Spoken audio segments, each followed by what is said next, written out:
The end of the school year is fast approaching. And at the end of the school year tends to leave your family feeling off, overwhelmed, or more emotional than expected. Then this episode is for you, because today we're talking about how to end the school year well and transition into summer without the chaos. And we are going to share the steps that we have learned over our time of moving from spring into summer, back into fall. We're going to share some of the things that we have just stumbled upon, some of the things that we have definitely tried that have worked, some mistakes that we have made, but you're definitely going to want to listen to some of these. And we're going to ask some really important questions throughout the podcast to help you start just get your brain kind of percolating about what kind of summer do I want to have with my kids, because it really is up to you to lead that discussion.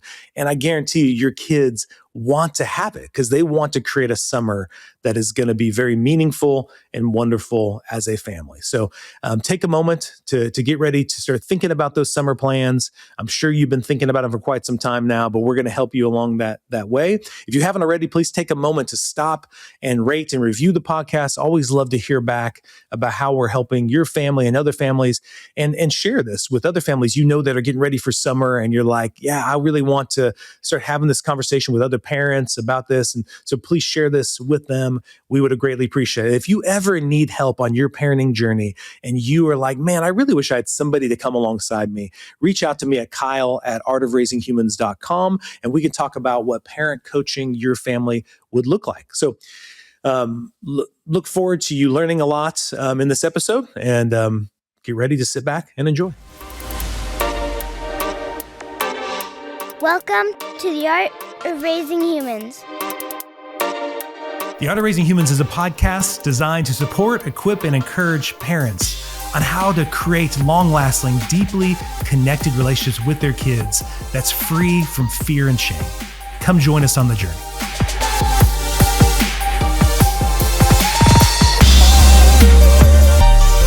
Hello, and welcome to The Art of Raising Humans. I'm Kyle. Hi, everybody. I am Sarah. And Sarah, this episode's going to be dropping right as the school year is kind of coming to a close, So right near the end of April, and soon, before you know it, the school year is going to be over. Right. And kids are going to be transitioning into summer. And man, so many, I think families, that time can just get away from them. Right. Mm-hmm. And then there's no intentionality done about preparing the kid for summer. And we just really think that's a really important time to be intentional. Well, I know it's already on my mind, and I know it is on other parents' minds too, as your dance recitals are coming up and your soccer or whatever it might be. Everything is coming to a close for the school year, and you're thinking, all right, summer's right around the corner. You're already registering them for a camp or something like that. And you better be registered already. If you've been waiting this long, it's probably too late. Everyone knows you got to get on it. Exactly. You have summer vacations in the works. Mm-hmm. So I know we're right there right now, and I'm sure every parent is. Yeah, we've been trying to make sure they get into that camp they want to get in, and you're going to miss it. And so making all the plans, all the schedules, juggling all that. Yeah, so in this episode, we want to talk about why this transition in particular matters more than most parents realize, and how to help your kids get closure at the end of the school year, but also how to make room for the mixed emotions that often come with that shift, because it's a big change. Yeah. And how to create a summer rhythm that feels intentional instead of chaotic. And we know, Sarah, that kids do better when we help them transition on purpose, okay? Mm-hmm. Summer goes better when families create rhythm, they honor feelings, and they build, we like to use the word co-create, but they build and co-create that season together. You're just going to have more success, because I know it can be a stressful time over the summer. So the end of the school year, it's a big transition, but it's not just a date on the calendar. It's not just like, cool, we did it, it's all over, let's go. Kids are leaving some very long-term routines. They're saying goodbye to teachers, friends, all the predictability that's been going on since last September, right? Mm-hmm. And parents are also losing school scaffolding too. Mm-hmm. What do you mean by that? Well, the school, they're building on things, and you've kind of outsourced some things to the school that are developing your kids in different ways. Of course, academically, but even in other ways, we're relying on these systems even you could have clubs and classes and things like that are also doing this with your child, Yeah, these other that's adults true. in their Yep. lives. Yep. And then we suddenly come to summer and it's bam, it's gone. Yeah. Yeah. Or and All it that switches support is gone. entirely. Yep. Mm-hmm. And I think we all deeply know that this does matter, but we have found working with lots of families and with our own children that there are some things you can do when you turn your attention to the fact that this scaffolding is going away, the support system is going away. It's going to go better if we do some of these extra things to support that transition and notice it. And it's good to remember that even the positive transitions that are taking place, like, oh, free time, like, oh, we don't have to, we have to wake up so early. Like, all that can actually create stress too. And it's one of those good things can create stress as well. And the loss of the schedule is a huge one. People mention that all the time. We feel that as parents. Yeah. Well, and sometimes the kids don't know what's expected now. So let's start with this. Let's help our kids. Let's talk about how to help our kids mark the end of the school year. Okay. First we say, let's not rush into the summer. Let's not go straight into it. We want to help our kids feel some sense of closure as the school year's wrapping up. We want to be able to celebrate growth and not just their grades or achievements as they've done throughout the year. We want to reflect on what they loved, what was hard, what they're proud of. I always love those conversations. Yeah, we sit down. We haven't always done this, but the last few years we've definitely been more intentional, and we have this. We might go get some crazy shakes, Yes, right. and we find something to do to be like, okay, you guys did it. The year is done, and we just have that. This isn't some 2-hour long deep conversation. You follow your kid's lead, and you just ask them their highlights. You mention your highlights.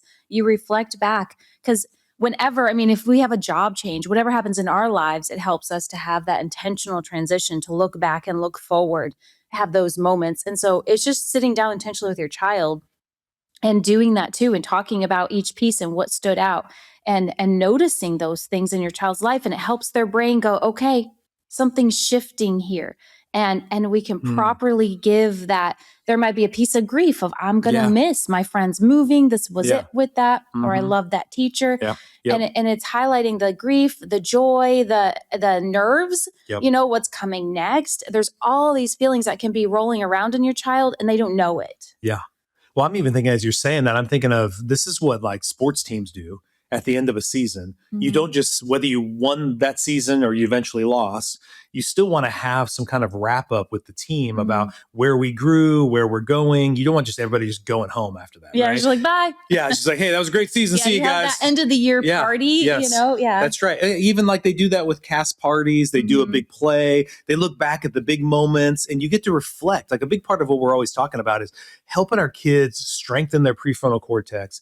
And a part of strengthening that is taking time to look back, to reflect about the good things, the bad things, the ups, the downs. But like you mentioned specifically, the growth that's happened in our family and in you personally. And sometimes the kids haven't even seen that. I mean, that 9 months to them was a long time. To us, sometimes it happened pretty quick. But if we can help look back, go, oh man, look how you've grown in this area. You got so much better in this, because typically we just forget to have those conversations. Yeah. And notice it in ourselves. If you have a child transitioning to middle school or high school, and there's a piece of you that goes, my baby's growing up, or I'm kind of nervous about what this means. I see them changing and growing. There's so many things happening in just this little bit of time, in just a few weeks. So much is going on. So you can do this with just some simple rituals. You talked about going out to eat for some fun dessert, but you could do a dinner out. It could be by writing notes to them. It could be like a family toast or a family kind of celebration. Some end of the year questions we discuss. Maybe photo traditions, like taking photos at the end of the year with maybe someone's favorite people or places that you're going to miss, your favorite teacher, all those things would be ways. Pictures are so powerful for capturing the story, and it gives something that kids can grab and look at, kind of thing. They can flip through and review that as they need to in their mind. What's great, and then they know they won't forget either. Yeah. It'd be there, right? So kids, we want to emphasize this, that kids do better when one season is honored before the next one begins. And that's kind of why what we've been talking about is so important for them, because we want to honor what they've been through, that year was important and a lot happened. And we don't want to just rush right into the next season, which would be the summer. So the second thing we do is be intentional about making room for some mixed feelings. One kid could feel excited, another one could feel relieved, another one sad, another one anxious, or one kid could feel all those at the same time, right? Some are grieving the teachers that they're losing or friends, some routines, predictability, but we don't want to rush to fix these feelings too quickly. Yeah. I think it's really important. Each sibling, if you have multiple kids, they can be feeling different things, and they could feel something today and something different tomorrow. So we just want to allow the space for each person and where they're at, and helping them be able to do that for each other as well. And really, a kid may be happy about summer, but they also might struggle with the transition, right? So that they could be excited about it, but then feel anxious about it too, And I think that brings in the idea that if you have multiple kids, I'm sure you've all experienced this, that different siblings may need different things, One child may need more structure, another may need more rest or more flexibility and a sense of freedom, right? Yeah. Summer often exposes the differences the school year will hide because everybody's fitting into this predictable routine. But once there is that's kind of those boundaries are kind of opened up and expanded, then you might see those differences present itself more. So avoid in this process labeling one child as easy and another one difficult. That can be easy to do. It is because there's a piece of that's true, right? That this kid is just going to be easier for me to figure out summer. This kid's going to be harder, but we want to reframe that in our mind. We don't want to necessarily think about it that way. We want to think, okay, what does this person need? What does this person need? And just move into that support space. The comparisons are always going to hurt relationship, break things down. So we want to shift away. Yeah, you might be thinking of that one kid who any camp works for that kid. You got the other kid who's super specific. If I don't do that camp, I'm be like, it can seem like, the one kid is so simple. The other one makes everything so complicated, But really there's strengths and weaknesses in each of those approaches. And it's important to not belabel those because one summer plan won't fit every child the same way. Okay. So the next thing we would want you to keep in mind, or that we personally keep in mind, is decide what kind of summer your family actually wants. So this comes into that idea of co-creating with your kids. Okay. So maybe you sit down, you ask them, do we need this summer more rest? Do we want more adventure? Do we want more connection, more independence? Maybe less overscheduling? Do we need better rhythms, better predictability? Like maybe we want to create our own kind of predictable rhythm. Yeah. I really love this part. I think I don't want to go through it too fast. I really want to just bring it, just highlight the importance of, I think every parent goes into summer with some intention and some plan. But the power in creating that with your child and sitting down and asking them these things, what do you think we need as a family? What do you need personally this summer? And hearing what they say is brilliant. Yeah. It's so fun to hear the things that they bring to the table, and they can surprise you. They might not, but they can definitely surprise you. And the buy-in you get when it's, well, how are we going to do that? How do you want to do that? How can we do that together? And to build that plan and not rush it, but to let that nicely unfold in some fun way, like we said, over shakes or grab some pizza and sit down and do this in a fun way, not in an intense way. It's really, really powerful, your kids, because then they're looking at summer now with, what am I creating this summer? What am I doing this summer? It empowers them, to start using their voice to create that with you. Because we know we can come up with we come up with a plan, we're well-intentioned, love our kids, and after week one, it's all falling apart, So this kind of helps with some of that. If we're like making pictures or posters of what we're doing or writing down just a simple list of what we want to do. Well, a lot of that is just, we don't want to be assuming that we know what they want the summer to look like, and that's why if we aren't intentional, if we don't choose the summer on purpose, the summer we want to create on purpose, typically what happens is chaos or over control usually will choose that for you. All of a sudden the chaos being to take over, you'll want to start, I got to do, and you start kind of over controlling the time and the schedule. And it becomes just like recreating another school thing again, instead of it actually, like the summer. It's different. It should have a different pace, a different tone. Feel to it. Well, and that brings us right into, like you've been saying, a part that we're really excited about is planning with our kids, not just for our kids, right? I mean, depending on the age, some of that when the kids are younger, you are planning more for them, but even then they have a voice, you want to include them. Well, you can bring choices into it. Yeah. But you want to make sure, especially as they're older too, that you're doing this together, you're collaborating, because collaborating with your kid builds buy-in while the parent still kind of stays in the lead. You still are discipling your kids, you're still leading your kids, but you want to teach them how to collaborate with you on creating the summer they want. So you want to invite kids into some really important conversations. And those conversations are about screens, right? That's a huge conversation. Huge one, yeah. I know a lot of parents go in the summer, they have not had that talk, Yeah. or they come in very controlling about it. Yeah. And it's like they're already so stressed about that, right? So having that talk about what's the expectation on screens, what are the kids, and being realistic. Yeah. If you have no plans for your kids and they just can't do screens, obviously that's probably going to fall apart real fast. Yeah. So Yeah, thinking about like chores or just responsibilities around the house. I mean, now that they're home more, what's some things you'd like them to help with, or maybe they'd like to help with? Yeah. How are they going to grow? How are they going to have fun without just everything itemized and controlled? Because that will. Well, and think about spending time with friends. What's that going to look like? Yeah. Are we going to travel? What are they going to do when there's downtime? Like when they feel bored, what are we going to do when there's boredom? Because they're all excited and then they're bored real fast. Yeah. Well, here's some great questions maybe to ask them is what do you want more of this summer? What helps your days go well? What usually makes summer harder for you? Okay. But connection throughout this process, like you keep talking about, Sarah, doing this together, having these fun times. That's because connection plus leadership works better than doing summer to your kids, right? We don't want to do summer to your kids. Focus on doing summer with your kids. Okay. Okay. So this next part that we think is very important is we want to start learning how to create a rhythm, a summer rhythm that it's got like order to it, but it's not becoming rigid, Yeah. So you want to think about having some anchors, not an hour by hour schedule. Can you speak more about that? What does it mean, having some anchors? Well, yeah. Well, I was kind of saying that if we set up at 8 a.m. and chores by 8:30, and that's not the summer, right? But we can have the rhythms of we are still going to wake up and we're still going to, for me, make our bed, put our clothes away and eat some breakfast, right?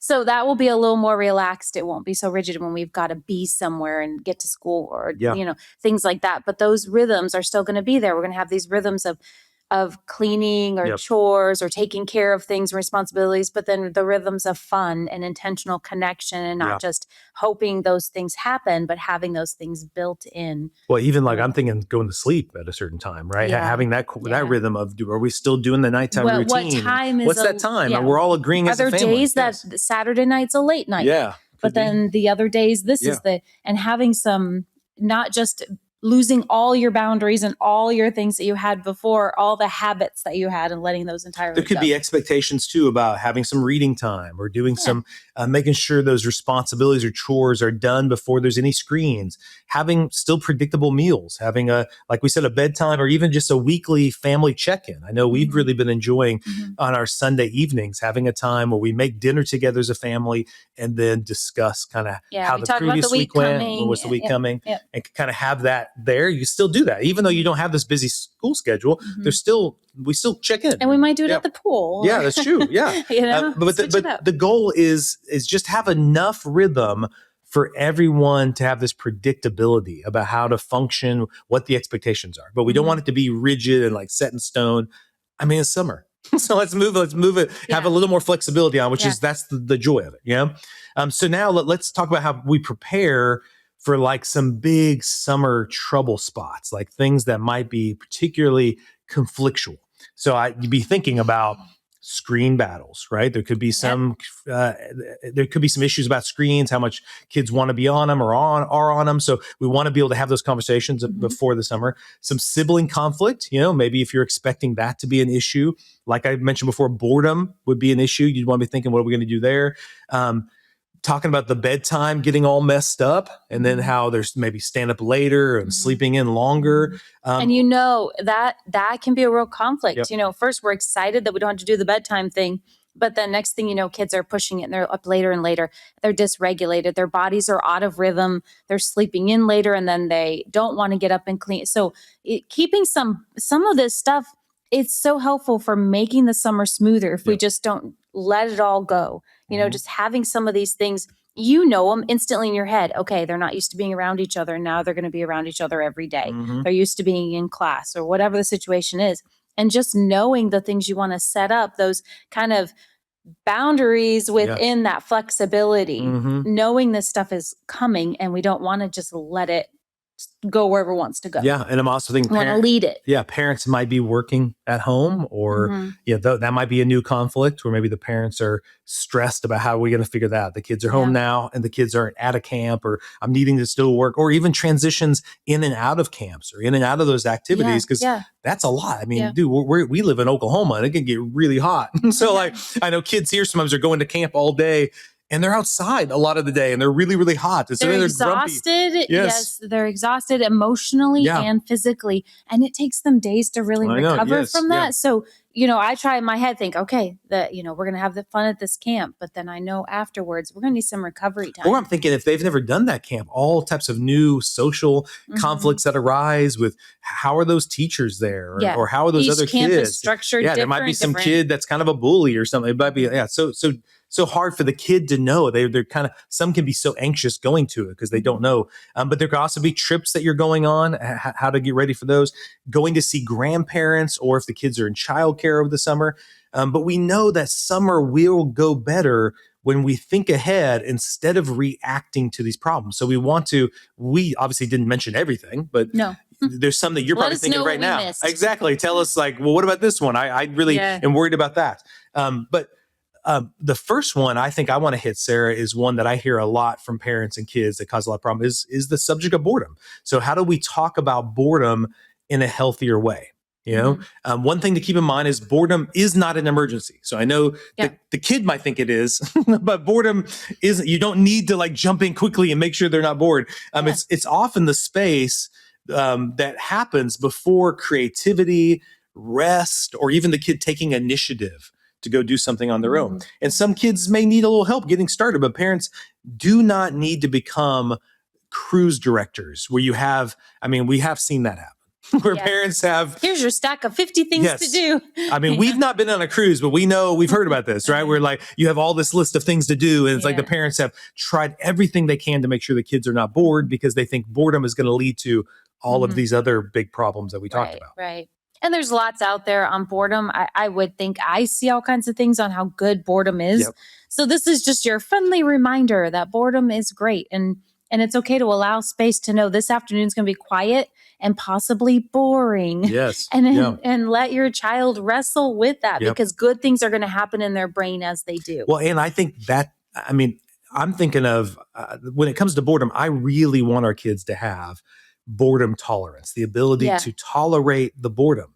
Because in our culture with the phones and the screens, they're all trying so hard to keep us from ever being bored. And even we as parents can fall into that of never feeling that boredom. And we want to be able to raise kids who are okay with that feeling and then know how to use it in a proactive way to go do other things. To know they can come up with something, they can create. They don't need to avoid it. Yes. Okay. We want to make sure of the summer that we're going to keep connections central because the routines are going to kind of be looser, right? So less routine can mean, it doesn't have to be, but it can mean more friction, can mean we're reacting a lot more and getting more annoyed and frustrated. So we want to protect the ways we connect with our kids on purpose, with our tone, how we're talking to them, making sure when we do lose it, which we're going to, that we go back, we repair, and that we're also doing check-ins with them on a regular basis and having some one-on-one moments. I mean, that really can be the beauty of summer is getting some one-on-one moments. There's really some freedom to readjust and have those connections. Yeah, so just in life in general, this is a great lesson as parents that when structure does loosen, connection has to become even more intentional because we want to make sure we're going back and touching the base because maybe some of those predictable routines aren't doing it for us, okay? We want to be able to also make sure we're thinking ahead about being regulated so we don't get so reactive. Summer often means later nights. It means more sugar. In Oklahoma, it means heat, which that's one of my hardest ones. It means it's going to be really hot. Yeah. And then there's going to be travel. There's going to be more sibling engagement, interaction, and fewer breaks. So many of these summer problems are only problems because they're regulation problems more than they are discipline problems. So they're really about us regulating ourselves, helping our kids regulate themselves, because think of it like, we've used the word a couple times here. It is a skill on knowing how to all of a sudden manage all of this free time and all these new ways in which we're spending more time as a family together, whatever that might look like. And so we've got to really work on being intentional about not being reactive, but about being regulated, connected, responsive. Yeah. Okay. Well said. Yes. I mean, we know it's coming. Yes. Everyone, I think you said that, and I'm like, yep. Yes. That's good. Here we go. Well, and part what helps me, Sarah, is being really intentional to notice my own triggers, my own hopes, my own expectations over the summer. I think that's really big, because we do have these big dreams, right? And then we can be disappointed. We're like, this is not the summer I wanted for my kids. I only have so many summers before they graduate. I got to make the most of it. And we've got to hold that anxiety and that pressure can be there. Yeah. And we also have the power to make it a beautiful summer. It's not going to be perfect, and that's okay. And to kind of just know that all those things are existing inside of us at the same time. Well, I know I definitely, when our kids were much younger and this was kind of new, and summer was new to me, how to do this summer stuff with kids. I had my own idea of summer, what it was like for me as a kid. And then you just assume in certain ways it'll be similar to that, right? And so I think as parents, we often carry a picture of what we think summer should be like or what summer should feel like. Yeah. And that can create some pressure, some disappointment, some sense of I need to take control of this summer, right? And then we want to make sure that instead of us trying to make a magical summer, let's work on making a meaningful one, right? And if that's your goal, if you can aim for meaningful over magical, that is actually more in your control. Yeah. Because magical is just hard to create unless you're Disney or something, right? Okay, so I hope this has kind of given you an idea about how to start thinking ahead about the school year.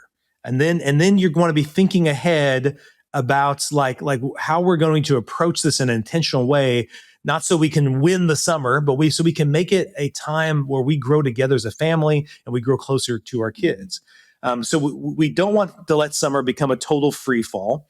A smoother summer often leads to a smoother back to school transition. So I'm thinking of, Sarah, how many families I help coach where maybe they haven't been intentional about the sleeping stuff. And then August is this like battle where all of a sudden the kids are upset. Like how are we going to get back to going to sleep again? Our screens have been, oh my gosh. And it's like all August is just this like really negative time because we're finally having to like put some. So how we do this summer also will lead into the fall being exactly a much better time. So I just want to throw some questions at you to think about as the summer's coming close for you. Just ask yourself, what does our family need this summer? What rhythms help my child do well? Where can I collaborate more with my kids and my spouse? What do I want to intentionally celebrate or grieve as this year ends? And those are just a few questions that I think would be helpful to any family to be thinking about.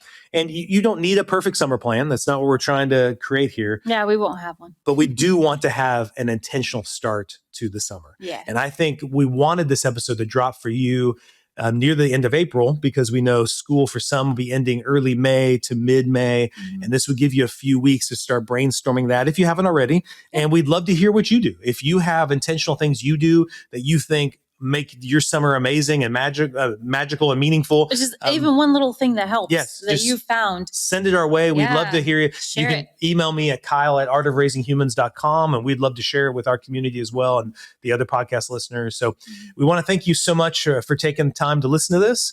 And we are really rooting for you to be intentional about this upcoming summer. That summer 2026 will be a great one for you and your family. Have a great day. The Art of Raising Humans podcast should not be considered or used as counseling, but for educational purposes only.